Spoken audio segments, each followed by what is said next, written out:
Bonsoir, bienvenue à tous, bienvenue pour le 21e numéro de ce CSP Time, l'émission du service des sports du Populaire du Centre. Et pour ce nouveau numéro, nous avons le plaisir d'accueillir aujourd'hui Franck Buter, ancien pivot du Limoges CSP, champion d'Europe en 93. Bonsoir Franck. Bonsoir. Et merci d'avoir accepté notre nouvelle invitation. À nos côtés, les deux journalistes spécialistes du basket au Populaire du Centre, Mathieu Marot et Kevin Cao. Bonsoir messieurs.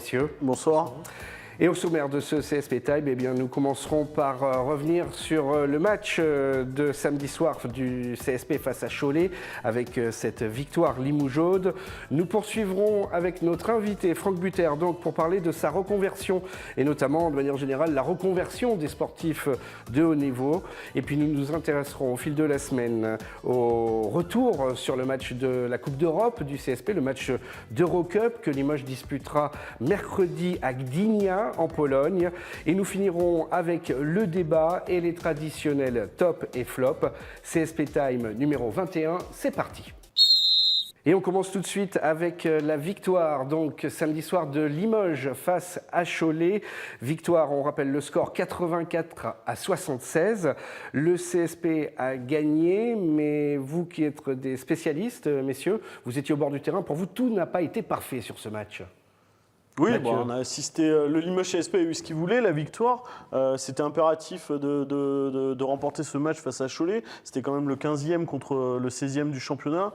Donc après des défaites, notamment à l'extérieur, au Portel ou à Strasbourg, à Villeurbanne, Limoges devait réagir dans sa salle déjà pour retrouver le goût de la victoire, comme il avait fait et enchaîné après son succès face à Tofas Bursa. Après, oui, ça a été un peu poussif, notamment en première période où on n'a pas vu un grand Limoges. On a vu une équipe un peu empruntée, on a vu un CSP qui a joué sur un faux rythme, et évidemment tout n'a pas été parfait. Après, on va dire que c'est un peu tarif minimum pour le club limogeois. Franck, qu'est-ce que vous avez retenu de cette rencontre ? Oui, c'est difficile d'avoir un bon match, je dirais, parce qu'en face, c'est Cholet, même si Cholet reste quand même une équipe un peu difficile en ce moment parce qu'ils se cherchent, nous aussi, donc ce qui fait que c'est très difficile. On a rencontré un Limoges qui a démarré poussivement, je dirais, avec ce que je leur reproche un peu, c'est de pas s'imposer, de pas leur faire comprendre à l'équipe adverse que ça va être très très difficile de gagner ici, donc ce qui fait que Cholet a installé son jeu, s'est positionné, et puis nous on a passé la deuxième très tardivement, pardon. Ce qui fait qu'après, on a eu un match où c'était assez serré. Limoges a pris le dessus, a pris un petit peu d'avance. Et puis malheureusement, de nouveau, on est retombé dans les travers où Cholet est revenu et on n'a pas pu faire un match, je dirais, correctement du début jusqu'à la fin. Howard et Roussel, qui sont des joueurs que l'on voyait bien là, en cette période, étaient un petit peu en dedans samedi soir.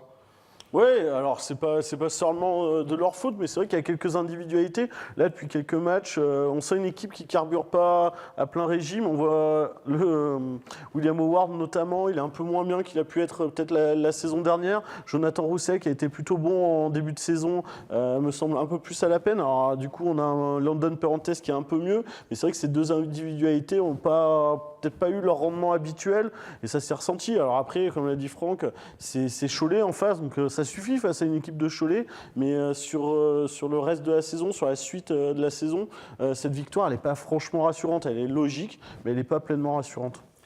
Kevin, est-ce que la prestation de Landon Perrantes samedi peut amener à reconsidérer justement sa situation au club ?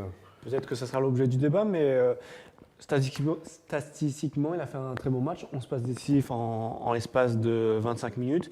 Il a trouvé ses joueurs, ses coéquipiers. Après, c'est un éternel débat. Moi, je trouve qu'il ne défend toujours pas assez. Il est mieux que Jonathan Roussel. Il trouve ses coéquipiers, mais je pense que pour l'instant, ce n'est pas suffisant pour le reste de la saison. Après, à voir sur l'avenir, sur ses prochains matchs. Mais je pense qu'il doit franchir un cap, notamment défensivement, parce que là, ça va être compliqué sinon, quoi. Oui, effectivement, il a fourni un bon petit match, mais on attend plus. Mais il est tellement... beaucoup de joueurs veulent retrouver confiance, ce qui fait qu'on se contente je dirais, à chaque fois qu'il y a une amélioration, comme là, il avait fait pas mal de passes décisives ou quoi, on est content parce que c'est toujours frustrant d'avoir un joueur et puis de dire, bon, bah, allez hop, c'est de sa faute ou quoi, de mettre tout ça sur le dos d'un joueur, or que finalement, c'est pas ça. Donc, on est actuellement dans une équipe où beaucoup de joueurs doutent, et ce qui fait que, parce qu'il ferait un match nul, on se dirait, bon, bah, allez hop, c'est pas la peine, il tient pas. Et puis là, finalement, il montre des bonnes petites choses, et on fait en sorte de le laisser pour justement qu'il puisse montrer ce qu'il est capable de faire. Donc, il y a ça peut être intéressant de voir, de continuer avec lui, parce que je pense que c'est pas un mauvais gars. Après, c'est savoir exactement qu'est-ce qu'on recherche exactement, qu'est-ce qu'on lui demande. Est-ce qu'on lui demande beaucoup de passes décisives? Est-ce qu'on lui demande de défendre? Est-ce qu'on lui demande... Je sais pas, et je pense qu'il y a beaucoup de joueurs dans cette équipe qui se cherchent, et ce qui fait que on est toujours en train d'attendre le plus sur un joueur pour espérer de pas le couper, parce que c'est pas le but. On a vu que Mame Jaïté n'a pas joué à l'intérieur. Comment est-ce qu'on peut gérer 3 pivots au sein d'un effectif? Gérer 3 pivots, déjà quand on arrive dans un club comme Limoges, on vient d'une équipe plus basse normalement, on arrive avec un bon temps de jeu. Et quand on arrive dans un club comme Limoges, le temps de jeu sera forcément diminué. À partir de là, il faut que le joueur soit conscient qu'il va avoir que 10-15 minutes sur le terrain. Est-ce que tous les joueurs sont capables? Moi, je sais que ça m'allait très bien, 10-15 minutes. Moi, je jouais 40 minutes, alors ça c'était pas la peine. Donc 10-15 minutes, c'est bon, j'étais à fond, et puis voilà. Donc ça m'allait très bien. Est-ce que les joueurs ont compris ce fonctionnement-là? Je ne sais pas.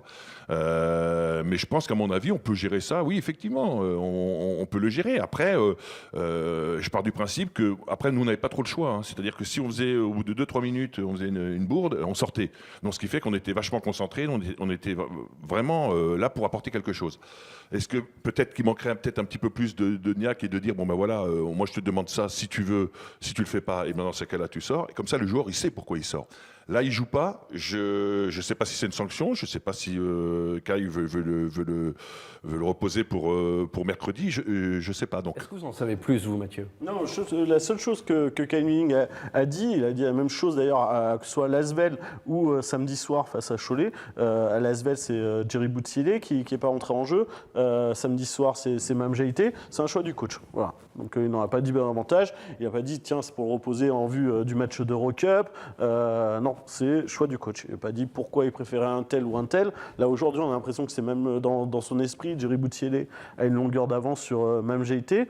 Visiblement, le seul truc qu'on peut dire, c'est que Kai Milling, il veut jouer avec 2 pivots. Il ne veut pas se lancer dans les rotations avec 3 pivots. Donc là, après, est-ce que c'est une bonne chose? Est-ce que c'est une mauvaise chose? Je ne sais pas, mais je pense que la décision, enfin, cette situation, elle ne peut pas durer éternellement. On ne peut pas se priver d'un joueur à chaque match, d'un pivot à chaque match. Et puis on va terminer ce quart-temps par une rumeur qui circule, en tous les cas, dans les travées de Beaublanc, avec un intérêt du CSP, Mathieu, pour l'ancien meneur de Monaco. Et alors, il y a beaucoup de rumeurs en ce moment. Déjà, il y a une rumeur au sujet de Mame Jaïté, qui justement a joué 5 minutes face à Bursailles, qui n'a pas joué du tout face à Cholet. Donc la presse italienne l'a annoncé dans le viseur de Brescia, ce qui nous a été confirmé. Selon Bibasket, même un club grec suivrait l'évolution de sa situation. Donc on va voir ce que fait Mame Jaïté dans les prochaines semaines. Visiblement, il ne serait pas totalement opposé à un départ, parce que ce qu'il veut, lui, ce qu'il voudrait, c'est avant tout jouer. Et là, ces dernières semaines, c'est compliqué. Et parallèlement, il y a également la rumeur Aaron Kraft. Aaron Kraft, une rumeur qui n'est pas fantaisiste, dans le sens où Limoges CSP recherche vraiment ce type de joueur. On demandera à Franck ce qu'il en pense, mais ils veulent visiblement un meneur défensif. Un vrai défenseur, un peu comme était True Joyce la saison dernière. Et c'est le profil d'un Aaron Kraft. Et juste pour compléter sur Aaron Kraft, ce midi, Kai Milling a dit à ce sujet que c'était un très bon joueur. Il avait fait une très bonne saison à Monaco, mais qu'il ne s'occupait pas des rumeurs. Et que le London Perrantes était toujours là. Oui, ça c'est clair. Après, c'est vrai que c'est difficile, c'est toujours embêtant quand un joueur n'apporte pas, on est obligé de regarder, chercher à droite à gauche. Donc, ce qui fait qu'après, c'est vrai que c'est Perrantes, bon, il a quand même des oreilles, donc maintenant il y a les réseaux sociaux, donc ce qui fait qu'il doit voir un peu ce qui se passe. Donc, c'est pas évident aussi pour un joueur comme ça d'être en pleine confiance. Après, oui, comment ça s'appelle, un meneur qui est défensif, oui, mais je crois qu'on a un peu des lacunes sur une défense collective, je dirais. Donc, est-ce que Kraft arriverait un peu à régler ce problème-là au niveau des meneurs? Je sais pas. Je pense qu'il y a un gros. Moi, ce que je ressens, c'est surtout qu'il y a un gros doute de beaucoup de joueurs sur le terrain, ce qui fait qu'on voit ils sont pas vraiment sur la même longueur d'onde. La défense, c'est pas une défense qui est à 5. C'est l'attaque, des fois c'est pareil, c'est pas une attaque qui est à 5. Donc je pense qu'il y a pas mal de petites choses à régler à ce niveau-là. Pour résumer, toi, tu penses que le problème est surtout collectif et il n'est pas du tout individuel? Moi je pense que c'est surtout collectif. Kyle, je le connais pas bien, mais j'ai l'impression. Alors, il a changé un petit peu sa manière de coacher. Il coachait beaucoup, à mon avis, c'est un entraîneur, parce qu'il y en existe. Hein, j'en ai rencontré des entraîneurs qui coachaient autant. Là, depuis la réintégration de Samuel, il a changé sa manière de coacher et tout. Donc, ce qui fait qu'il cherche aussi des solutions parce qu'il voit bien, il le voit bien. Donc, après, est-ce que c'est le message du coach qui passe pas ou est-ce que c'est les joueurs qui respectent pas ça sur le terrain? Ça, c'est autre chose. Ça, je dirais, c'est leur tambouille en interne. Mais je crois qu'il y a des choses à régler. Il n'y a pas grand-chose. Hein. Il n'y a pas des gros chamboulements à faire au niveau de la défense, quoi que ce soit. C'est juste des ajustements qu'on ne voit pas arriver au mois de novembre. Voilà, ça c'est des choses que je pense que l'équipe est un peu en retard à ce niveau-là. Merci messieurs, merci Mathieu, merci Franck, merci Kevin d'avoir été avec nous. CSP Time, vous connaissez le principe, à retrouver sur le site internet lepopulaire.fr et sur Facebook sur la page Le Populaire Sport. Franck Buter, ancien joueur du Limoges CSP et champion d'Europe à la grande époque, 1993. Et Franck sera justement au cœur du sujet de ce deuxième quart-temps, puisque nous allons nous intéresser à la reconversion des sportifs de haut niveau. Et justement, Franck Buter est un excellent exemple sur la question. Franck, rappelez-nous, quand est-ce que vous avez arrêté votre carrière? C'était un petit peu plus tard quand même que cette grande époque. Et qu'est-ce que vous faites aujourd'hui? C'était au siècle dernier, c'était en juin 99. J'ai arrêté, j'ai fini par 2 ans au Mans. Ça a été 2 ans de trop, parce que justement, physiquement, j'étais cuit, mais mentalement, j'avais pas envie d'arrêter. On a toujours, même si on s'y prépare, je savais très bien en commençant, quand je suis arrivé ici au centre de formation, qu'un jour j'arrêterais. J'ai eu pas mal de blessures et tout ça, donc j'étais content de pouvoir revenir au niveau. Mais malheureusement, je dirais la date butoir arrivait et malheureusement on a du mal à l'affronter. Donc quand ça arrive, on n'est pas tellement serein, même si on s'y prépare, parce que on arrête une vie et on va en démarrer une autre.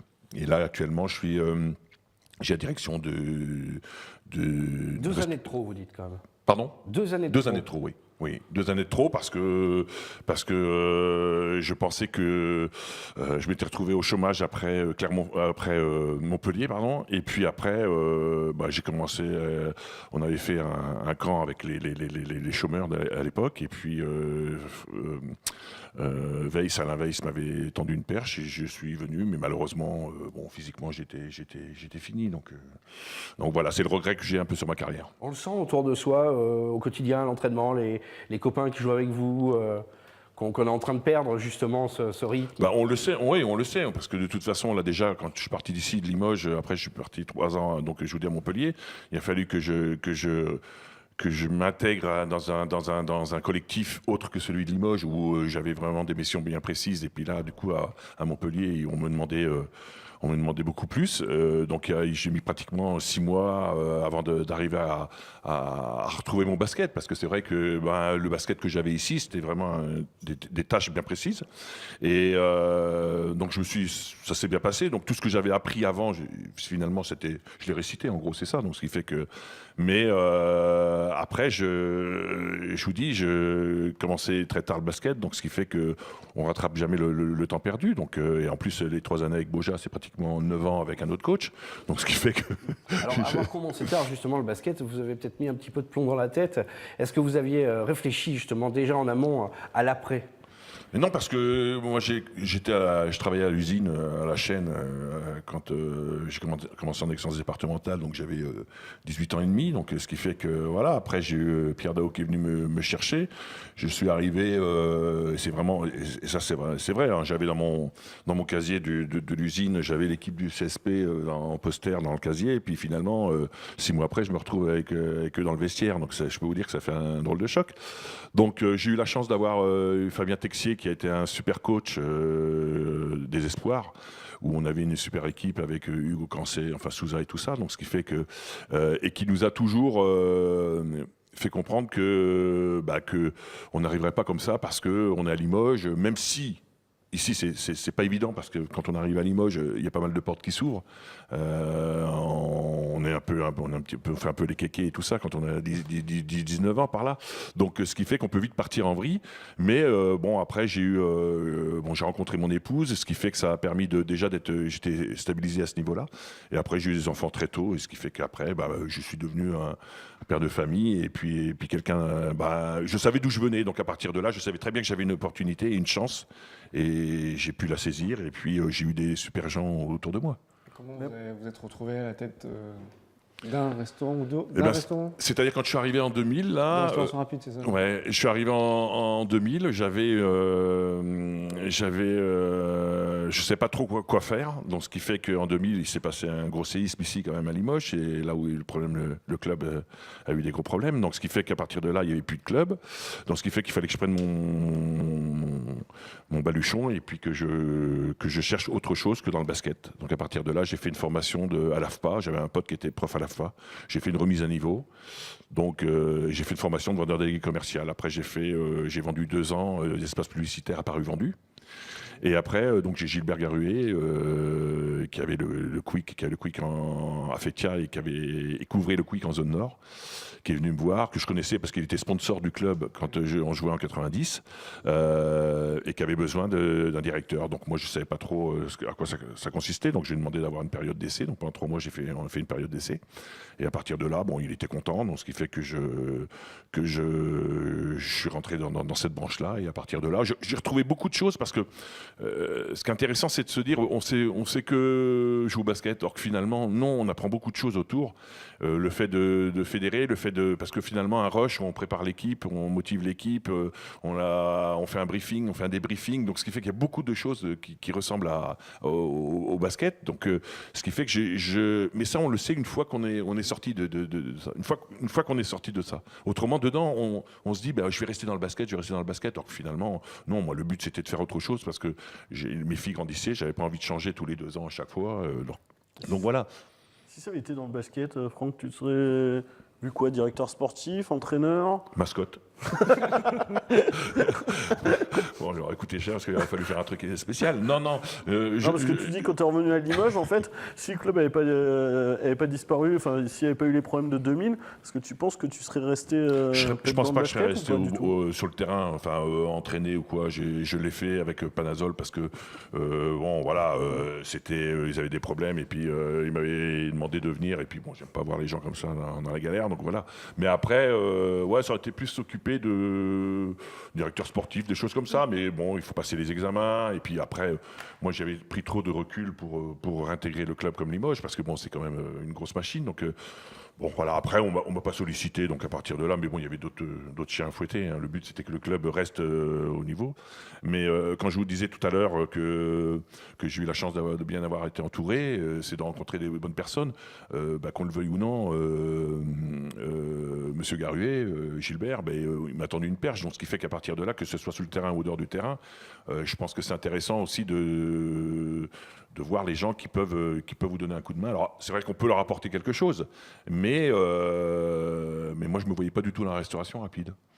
Donc, surtout que bon, quand on est sportif, on fait gaffe à son hygiène de vie. Donc, on a une image soi-disant de la restauration rapide, alors que finalement, je peux vous dire que moi, ça fait 14 ans que j'y suis. Et si les restaurants étaient autant contrôlés que nous, je peux vous dire que il y aurait d'autres trucs. Donc, bon. Mais moi, je suis content. Je travaille dans une atmosphère où c'est super. super agréable. Et puis, on a des consignes, on a des objectifs, on C'est pas le respecte. seul, et puis d'ailleurs. On peut citer l'exemple de David Frigou, qui s'est aussi Ouais. lancé dans, Ouais, aussi, ouais, dans la restauration rapide, même génération aussi. Alors, votre exemple aussi illustre quelque chose, c'est qu'en 15 années de basketteurs professionnels, on n'arrive pas quand même au final à se mettre à l'abri. Non, parce qu'on gagne beaucoup d'argent. Bon, moi j'ai eu la chance d'être entre les deux, l'ancienne génération et la nouvelle génération. Et puis, donc on gagne beaucoup d'argent au début pour démarrer la vie. Après, il faut qu'on fasse notre. On n'est pas comme les footeux à avoir de l'argent et puis à rien faire. On est toujours obligé de. Et puis de toute façon, travailler, c'est hyper important. Donc, je pense que. C'est complètement différent. C'est arriver à se projeter dans une. Vous savez, on appelle ça, quand un sportif de haut niveau arrête la carrière, on appelle ça la petite mort. Donc, ce qui fait qu'il y a plein de choses à gérer. Il y a le côté stress, comment on va faire pour faire vivre sa vie, enfin sa famille, pardon, comment on va y arriver. On a beaucoup de chercheurs d'épaules. Mais je veux dire, il n'y a pas que moi. Mais je vous parle de sportifs de haut niveau parce que c'est intéressant, parce qu'on a tendance à, une fois que les sportifs de haut niveau ont terminé la carrière, on s'en occupe pas rien du tout. Et justement, le problème, il est là. Je pense qu'à mon avis, il serait intéressant de mettre en place des formations. Alors, on dit c'est des super gars parce que les mecs ils s'entraînent et tout ça, ils sont professionnels, patata. Mais après, on les laisse. Il y a beaucoup de footeux, beaucoup de gens. Je connais beaucoup de sportifs de haut niveau qui pensent au suicide et puis voilà. Donc, il y a des choses qui commencent à être mises en place. Je pense au CDES Oui, quand même. oui, mais où ça fait- permet des passerelles. voilà, ça Mais fait. c'est vrai que c'est récent. J'ai arrêté en 99, Ouais, donc on est quand même. Voilà, donc il y a des choses qui se mettent en place. Mais je veux dire, c'est pas l'équipe de France. Enfin, moi, l'équipe de France, on n'a jamais eu un rassemblement des anciens de l'équipe de France C'est ou pas quoi la que ce soit. Fédé Donc, qui a tendu la main, qui s'occupe. ah non, mais ça non. Sinon, comptez-moi les anciens joueurs qu'il y a à la Fédé et comptez les anciens arbitres qu'il y a à la Fédé. Vous verrez déjà quand même que vous regardez sur la page de la Fédé, vous voyez que des anciens arbitres. Ouais, c'est vrai.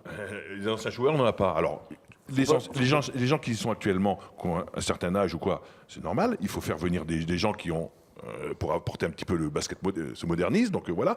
Et on a besoin de tout le monde. Là, moi, je ne comprends pas qu'un gars comme Richard ou d'autres grands joueurs, au niveau de la Fédé, on les voit pas. C'est pas normal. Dans les autres clubs, dans les autres pays, pardon, vous allez voir souvent des anciens joueurs qui sont à la tête de ces fédérations-là. Donc je pense qu'il y a un gros problème, mais il n'y a pas que pour le basket. Je pense que c'est en général dans tous les sports. Merci messieurs, merci à vous trois d'avoir participé à cette émission. Deuxième quart-temps donc terminé pour ce CSP Time que vous pouvez retrouver sur le site internet lepopulaire.fr et sur Facebook sur la page Le Populaire Sport. Et on commence tout de suite avec un retour sur la défaite hier soir criante un petit peu du Limoges CSP en Pologne. On rappelle le score, défaite de 9 points, 87-78. Franck, pour vous, vous n'avez pas aimé le visage qu'a montré cette équipe de Limoges? Non, malheureusement, je m'attendais à un autre visage par rapport au match de Cholet. Mais malheureusement, on a revu la même chose. C'était vraiment un match pour Halloween parce que c'était catastrophique. On peut résumer en deux choses. Soit on commente le premier et troisième quart-temps et on est très négatif, soit on commente le troisième et quatrième quart-temps et on sera un petit peu plus positif. Alors vous avez suivi ce match également à la télévision, Mathieu. Qu'est-ce que vous en retenez de cette défaite ? Pas beaucoup de positifs. Franchement, j'ai trouvé ce match assez affligeant, très révélateur du niveau de jeu des Limougeaux depuis quelques semaines. Parce que certes, c'est vrai que c'était un peu mieux à domicile, mais bon, lors du dernier match de championnat, c'était face à Cholet. Cholet, sans vouloir leur faire offense, c'est quand même pas un cas d'or. Et là, en Pologne, ça a été la catastrophe et c'est juste affligeant. C'est pas possible d'attaquer un match comme ça, de prendre 24-10 dès le premier quart-temps face à un adversaire qui est peut-être la plus mauvaise équipe d'Eurocup, qui a en tout cas la pire attaque. C'est juste impossible pour un match qui est super important, qui était super important pour la qualification pour le top 16. Alors d'où vient ce problème d'entame justement ? Je ne sais pas, parce que malheureusement, on retrouve à chaque fois la même chose. Est-ce que ça vient de la part des joueurs qui ne sont pas trop concernés, qui ne sont pas motivés ou quoi que ce soit ? Est-ce que ça vient de la part du staff qui fait pas tout pour justement motiver ses troupes. Mais je pense que moi, ce qui me chagrine le plus, c'est que c'est quand même les joueurs qui sont sur le terrain. Et quand je vois l'attitude de certains joueurs, ça me fait pitié. Alors, c'est bien beau de dire que on a 2500 personnes qui viennent pour l'entraînement et tout ça, que c'est super et tout ça. Mais le retour, il y en a pas actuellement. Donc, on a un Limoges CSP qui se cherche depuis longtemps. On perd du temps. Là, il va falloir, à mon avis, faire des choses. Il y aura des choix à faire. Sur l'entame, on peut noter que on a toujours parlé de la mauvaise défense du CSP, mais avant, le CSP se rassurait de l'autre côté du terrain en étant plutôt efficace en attaque. Là, ils ont marqué 10 points dans le premier quart-temps. 10 points en 10 minutes, donc ils ont commencé à jouer à moins 18. Le jeu est aussi famélique en attaque, en fait, on se pose la question, beaucoup se posent la question sur les systèmes, c'est faible aussi offensivement, c'est faible défensivement, c'est faible offensivement, donc il n'y a pas grand-chose aujourd'hui. Il n'y a rien du tout. Offensivement, c'est le néant, cette équipe. Il y a Jonathan Roussel qui, à titre individuel, fait plutôt un bon match. Je crois qu'il finit avec 20 dévals ou quelque chose comme ça. Mais il ne pèse pas vraiment sur le jeu, il n'arrive pas vraiment à faire jouer cette équipe. London Perrantes, il joue quasiment pas en Pologne.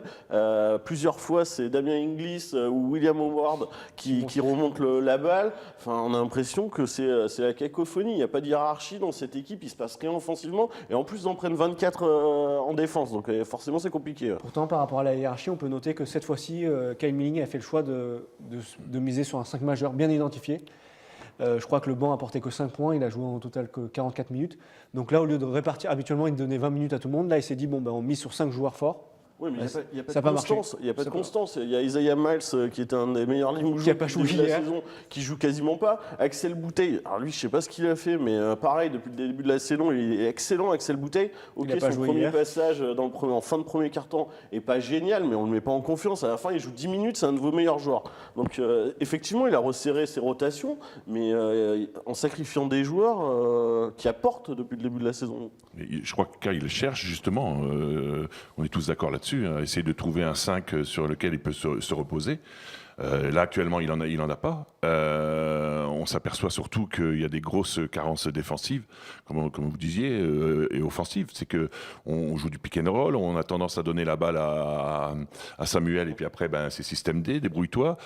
On a en deuxième mi-temps, en deuxième quart-temps, pardon, et en quatrième quart-temps, on revient. Pourquoi ? Parce qu'on défend. On est un peu plus dur, on prend des rebonds, on lance les contre-attaques. Par contre, c'est pareil, on lance des contre-attaques, on voit tout le monde qui monte la balle en dribblant. Il n'y a rien de structuré. Les joueurs, j'ai l'impression qu'ils sont perdus sur le terrain.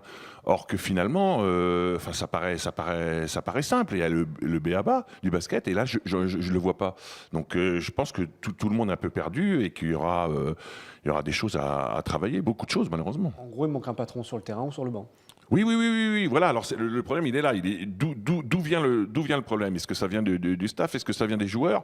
Mais comme je disais tout à l'heure, on peut plonger, on peut rater des matchs, mais on peut plonger, on peut se battre et tout ça. À un moment donné, il y a un mec qui rentre. Moi, j'aimais bien faire ça parce que des fois, j'avais pas les jambes. Donc on balance un brin et puis c'est tout, parce que pour montrer que ça va être dur. Or que là, on les laisse faire. Donc ce qui fait qu'ils prennent super confiance. On sait très bien que c'est une équipe qui était touchée au fond d'eux-mêmes, qui faisait des bons matchs, mais ils avaient un passage à vide. Et nous, on a tout fait pour leur donner confiance, une fois de plus. Donc, ce qui fait que c'est très frustrant. Et donc, on voit un CSP. Mais moi, ce qui me chagrine un peu, c'est surtout le match qu'il y avait lors du tournoi de la Nouvelle-Aquitaine. Qu'on perd contre Poitiers Boulazac. Qu'on perd contre Boulazac. Déjà là, je me posais quand même des questions. Je pensais pas. Je me suis dit il va y avoir, la mayonnaise va prendre et puis on va travailler dessus. Et finalement, rien. On est fin octobre. Là maintenant, on commence à mettre à sortir tous les jokers. Ça va être très très très dur pour la suite. Cette équipe progresse pas en fait. On a fait venir Damien Inglis qui est un poste 4, on ne sait pas s'il est meneur ou poste 4 aujourd'hui. Je ne sais pas si à ton époque Jim Bilbao il montait le ballon comme ça, mais on n'a pas le droit de nous sortir. Je pense pas. Je pense que je veux bien que le basket évolue, mais là ça donne une impression de grand bordel, de joyeux bordel. Voilà. Et ça avance pas parce qu'en face c'était quand même pas les Golden State Warriors, les Polonais. Ça tu peux le faire sur un laps de temps, un rebond une fois, mais quand on voit tout le temps entend, c'est ça, et après on se dit, oh punaise, au fond, qu'est-ce qu'il va faire? Et puis finalement, souvent, malheureusement, c'est une balle perdue. Donc, et heureusement que Samuel répond présent. On sent quand même que les critiques montent sur Kyle Milling, tout simplement, l'entraîneur. Au fond des propos, c'est ça qui pèse. Moi, je voulais juste rajouter sur l'équipe, j'ai l'impression qu'il y a de la suffisance dans cette équipe. Elle s'est mise à jouer à moins 18, elle a collé à 11-0, elle s'est dit bon, on va revenir dans la partie. À la mi-temps, tout était possible, ils étaient à moins 4 dans mes souvenirs. Ils prennent un 17-6 au troisième quart-temps. Donc ils sont en moins 15, ils reviennent à moins 4 à 3 minutes de la fin. Donc ils se disent bon, c'est facile quand on s'y met. Mais non, en fait, c'est pas ça. Le basket, ils l'ont bien prouvé parce que là, je pense que cette défaite compromet les chances pour le top 16, ça va être compliqué pour moi. Est-ce que le top 16 est grillé avec cette défaite?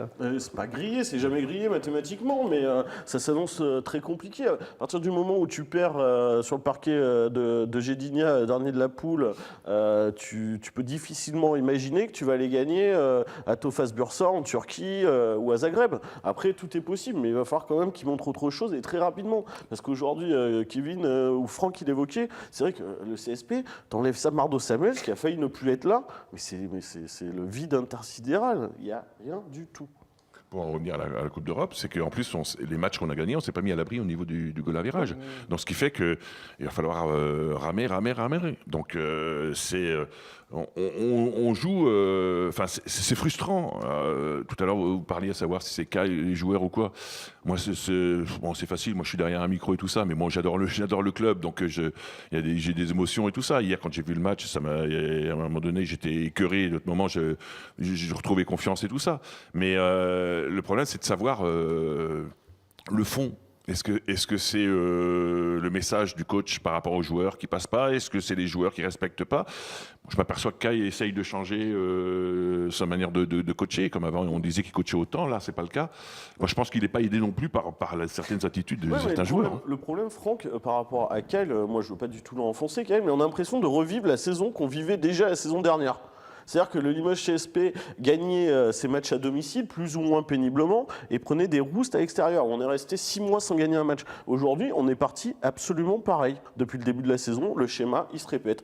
Le CSP se rassure à domicile et prend des roustes à l'extérieur. Là, il va y avoir 4 déplacements de suite. On a déjà perdu le premier match. On va aller à Monaco, à Zagreb et à Levallois. Mais là, ça va être les 4 déplacements là, qui vont nous dire...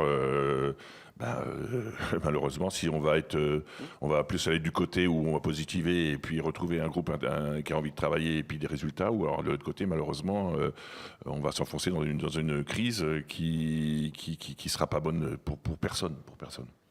Merci Franck, merci messieurs. C'est terminé pour ce troisième quart-temps.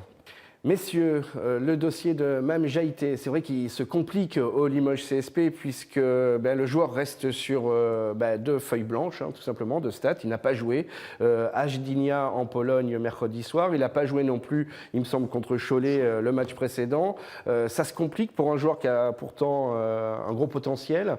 Alors on va s'intéresser à son cas, voir ce que devrait peut-être décider le club, le joueur en lui-même. On espère d'ailleurs, c'est peut-être un dossier d'ailleurs qui risque de bouger rapidement. Franck, qu'est-ce que vous pensez de cette situation pour ce joueur qui là semble un petit peu bloqué?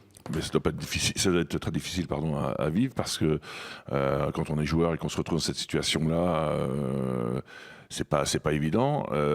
Après, il a eu quand même l'opportunité de montrer ce qu'il aurait pu apporter au club. Et là, depuis le début de saison, on voit qu'il a de grosses déficiences. Donc à partir de là, c'est très difficile. En plus, Samuel prend du temps de jeu et qui est amplement mérité.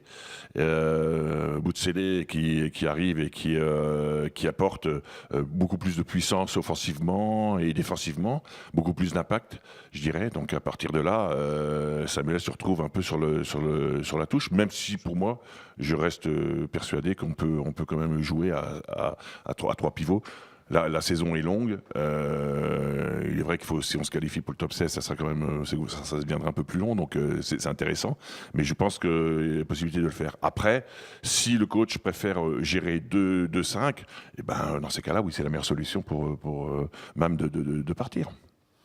Le dossier est compliqué. C'est vrai que là, en tous les cas, les 2 dernières absences, sur les 2 derniers matchs, pèse. Hein. Mais en fait, le dossier, il est compliqué, pas depuis quelques semaines. Le dossier, il est compliqué depuis le début de la saison, depuis le recrutement estival. Parce que je ne suis pas persuadé que même Jaïté, quand il a prolongé au Limoges CSP, il s'attendait à évoluer avec Jerry Boutsielé et avec Samardo Samuels. Le Limoges CSP, je ne suis pas persuadé qu'ils étaient partis pour avoir 3 pivots. Et je ne suis pas non plus persuadé que Jerry Boutsielé pensait évoluer avec Jaïté et Samuels. Donc le Limoges CSP s'est retrouvé avec 3 pivots très rapidement. Il y a eu l'épisode Samuels sur lequel on ne va pas revenir dessus, qui a été évincé, et maintenant qui a été réintégré parce que le CSP ne pouvait pas s'en sortir sans lui, clairement. Aujourd'hui, Kyle Milling l'a dit, il ne se sent pas, au niveau du management, il ne se sent pas de jouer avec 3 pivots. Donc c'est vrai que même GIT en fait les frais.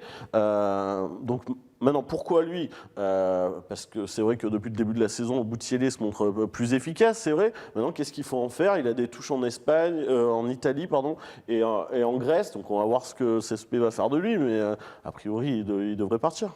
Est-ce que le cas de Mme Jaïté ne doit pas conduire le club justement à prendre des décisions là, sur l'effectif, à remodeler un peu On l'a dit tout à son l'heure, effectif ? Ce qui est intéressant, enfin ce qui manque aujourd'hui au CSP, c'est un meneur, un patron sur le terrain et accessoirement un défenseur. Le départ de Mme Jaïté, le potentiel départ de Mme Jaïté pourrait libérer de l'argent et pourrait permettre cet ajustement parce que au niveau de la mène et du coup permettre le départ de Perrantes et à l'arrivée d'un nouveau meneur.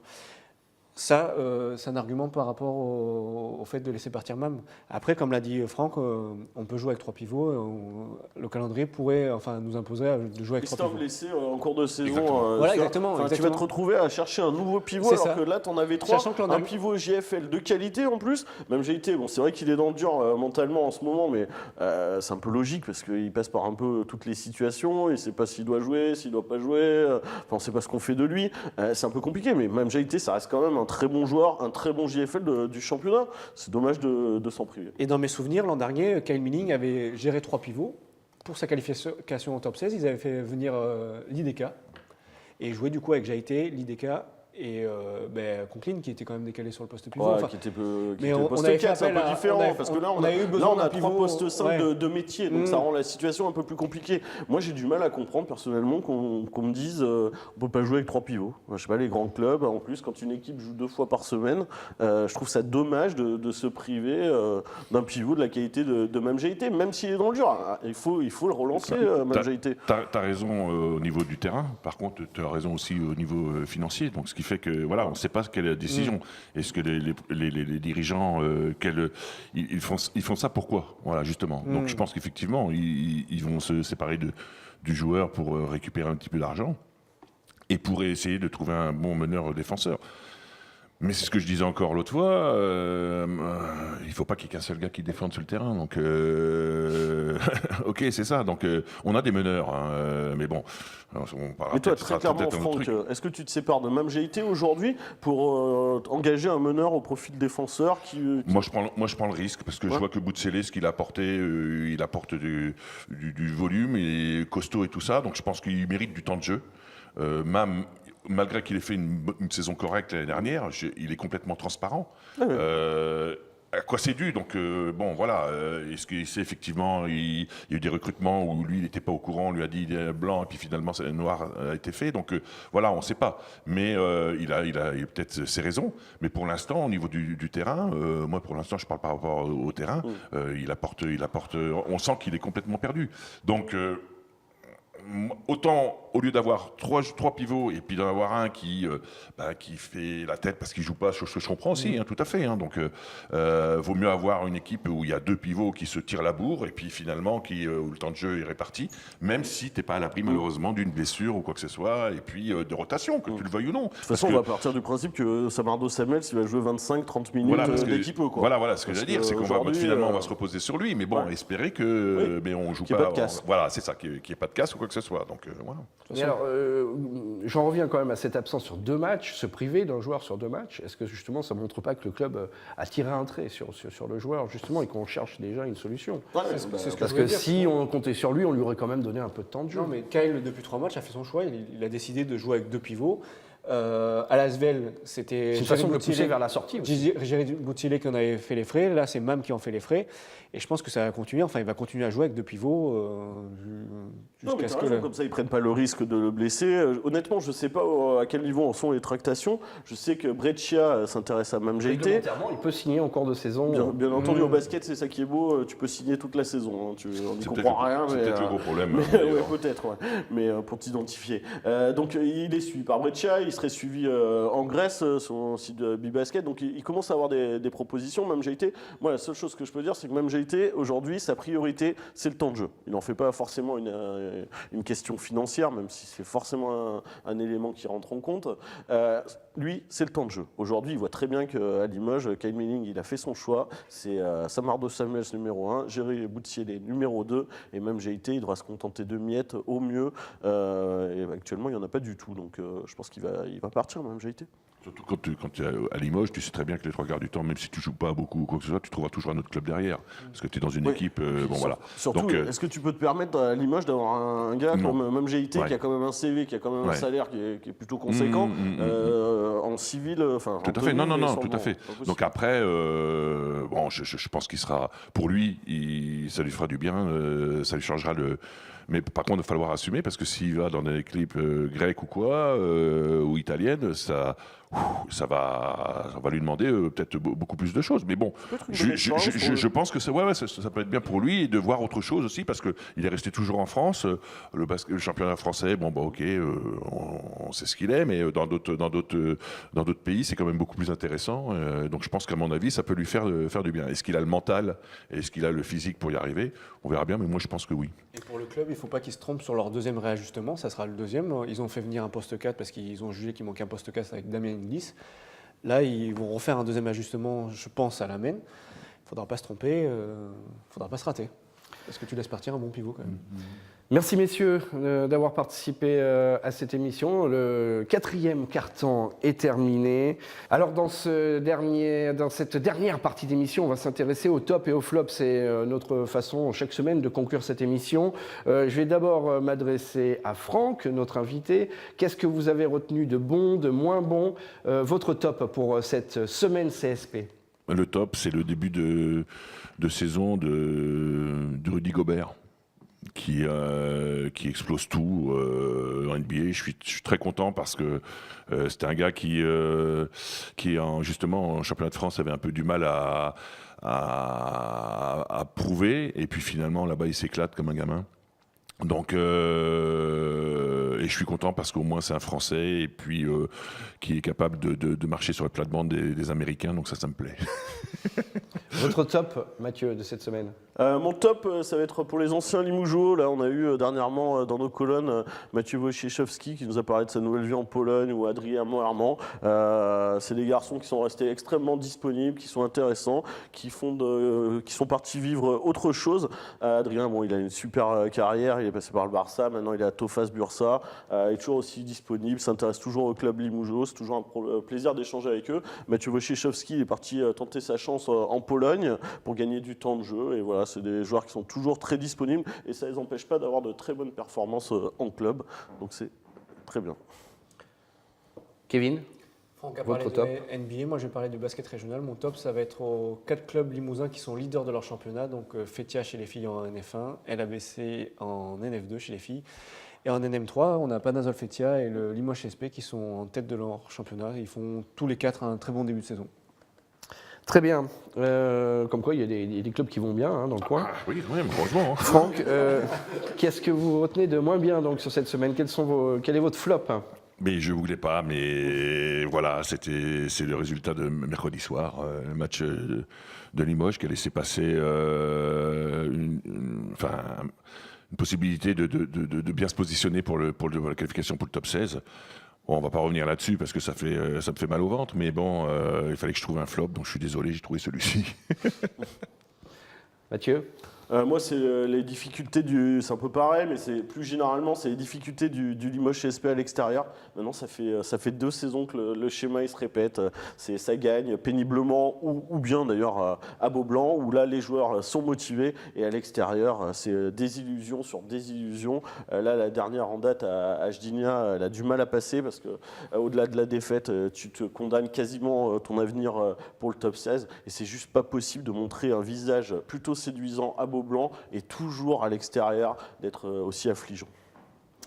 Kevin, on termine avec vous. Moi, je reste dans le même registre du basket régional. Je vais mettre mon flop à ces mêmes clubs, dans le sens où je pense qu'une fusion, par exemple, ou une alliance, peu importe le mot, entre le LABC et Fétia serait nécessaire, si ce n'est indispensable, pour retrouver, par exemple, un club féminin en Ligue 2 féminine, le 2e échelon français.